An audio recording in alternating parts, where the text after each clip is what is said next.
साल 1824 भारत पर अंग्रेजी हुकूमत का राज था, लेकिन ईस्ट इंडिया कंपनी केवल भारत तक ही सीमित नहीं थी, वो अपना विस्तार करने में लगी हुई थी। वहीं पंजाब पर शेर पंजाब महाराजा रणजीत सिंह की हुकूमत थी, तो उत्तर का रुख करने के बजाय अंग्रेजों ने पूर्वोत्तर का रुख किया और 1824 से लेकर 1826 तक पहले बर्मा एंग्लो युद्ध लड़ने के बाद बर्मा के अराकान, तैनासेरिम, असम और मणिपुर कब्जा कर लिया। बर्मा अंग्रेजों का औपनिवेशिक क्षेत्र बन गया, जिसके कारण वह भारत से भारी संख्या में व्यापार और रोजगार करने के लिए लोग गए थे। वहीं दूसरे महाराजा की मृत्यु के बाद पंजाब की अस्थिरता का फायदा अंग्रेजों ने उठाया और 1849 में पंजाब पर कब्जा कर लिया।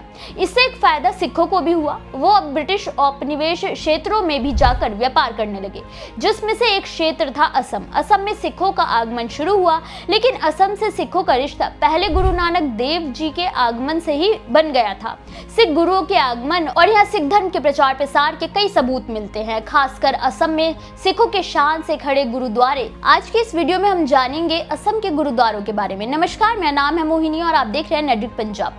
पहला गुरुद्वारा है गुरुद्वारा बड़छा साहिब, धनपुर धुबरी, असम का। धुबरी क्षेत्र असल में वहां का मिनी पंजाब कहलाता है, जहां सिख आबादी सबसे ज्यादा है। कहा जाता है कि पहले गुरु नानक देव जी 1505 में अपनी उदासी के दौरान असम से कामरूप आए थे। गुरु साहिब के यहाँ आगमन और उनके यहाँ सिख धर्म के प्रचार प्रसार करने के सम्मान में गुरुद्वारा बड़छा साहिब का निर्माण करवाया गया। हालांकि कामरूप में गुरु साहिब के आने के कोई साक्ष्य नहीं बचे हैं, लेकिन सिख धर्म ग्रंथों में लिखी वाक्यों से ये प्रमाण मिलता है। गुरुद्वारा बड़छा साहिब जिस स्थान पर है, वहां गुरु साहिब ने असम के महान समाज सुधारक और संत श्रीमंत शंकर देव जी से मुलाकात भी की थी। वहीं इस स्थान पर रानी नूर शाह का शासन था, जो तंत्र मंत्र और जादू टोना किए जाने वाले क्षेत्रों में जाना जाता था। गुरु साहिब पर भी रानी ने तंत्र विद्या करनी चाहिए, लेकिन गुरु साहिब की पवित्रता और दिव्य शक्तियों के सामने रानी नूर शाह का तंत्र धरा का धरा रह गया। रानी गुरु साहिब के कदमों में गिरकर क्षमा मांगने लगी और गुरु साहिब की ही अनुयायी बन गई। जब गुरु साहिब वहां से जाने लगे, तब याद के तौर पर रानी ने कुछ देने की गुहार की। जब गुरु साहिब ने अपना बड़छा, जिसे भाला भी कहा जाता है, जमीन में गाड़ दिया। गुरु साहिब के यहाँ आने और बड़छा के गाड़े जाने के सम्मान में ही बड़छा साहिब गुरुद्वारे का निर्माण किया गया। दूसरे नंबर पर आता है गुरुद्वारा गुरु सिंह सभा मोरखाली गुवाहाटी। 18वीं सदी में शुरू हुए सिंह सभा आंदोलन का असम में भी व्यापक प्रभाव रहा है। उसके सबूत के रूप में खड़ा है गुवाहाटी के मोरखाली में स्थित गुरुद्वारा गुरु सिंह सभा। 19वीं सदी की शुरुआत में असम में सिखों की संख्या काफी कम थी, लेकिन वहां रहने वाले स्टेशन मास्टर सरदार आला सिंह ने वहां कुछ अमीरों के साथ मिलकर सिख गुरुद्वारा बनाने की बात की और 1914 में गुरुद्वारा श्री सिंह सभा की नींव रखी गई थी। तब ये गुरुद्वारा एक छोटा सा हुआ करता था, लेकिन आजादी के बाद 1950 में इसका विस्तार किया गया। तब से गुरुद्वारा सिखों के लिए सबसे अहम है। 1976 में इसका फिर से जीर्णोद्धार शुरू हुआ और ये 5 फ्लोर का बनाया गया, जिसमें पहले फ्लोर पर दरबार साहिब है, वहीं ग्राउंड फ्लोर पर गुरुद्वारा कमेटी का ऑफिस है, दूसरे फ्लोर पर लंगर हाउस है, फिर गुरुद्वारे का किचन है।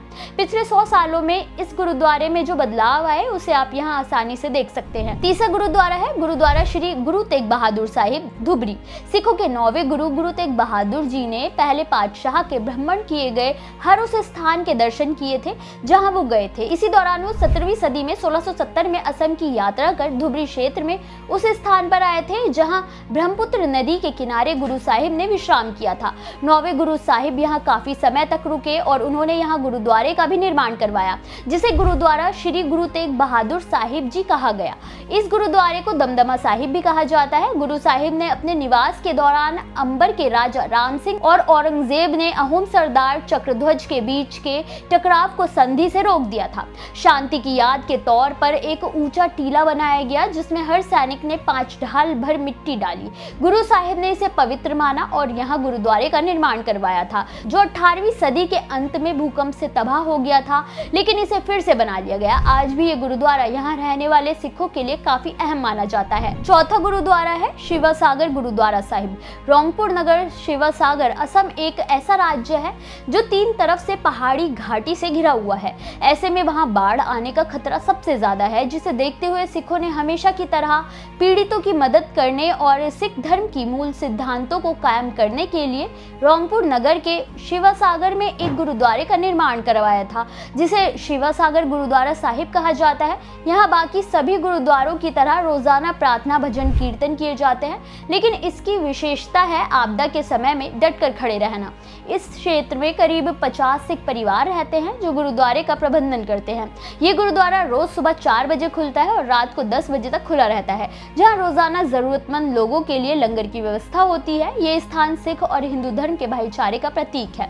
असम में अनगिनत गुरुद्वारे हैं जो वहां सिख धर्म के फलने फूलने की कहानी कहते हैं, जो साक्षी है कि सिख जहां भी रहेंगे वहां वो मानवता की सेवा को हमेशा सबसे ऊपर रखेंगे। सिख धर्म से जुड़ी ऐसी और जानकारी के लिए हमारे चैनल को सब्सक्राइब करें। वीडियो अच्छा लगा हो तो लाइक करना बिल्कुल ना भूलें।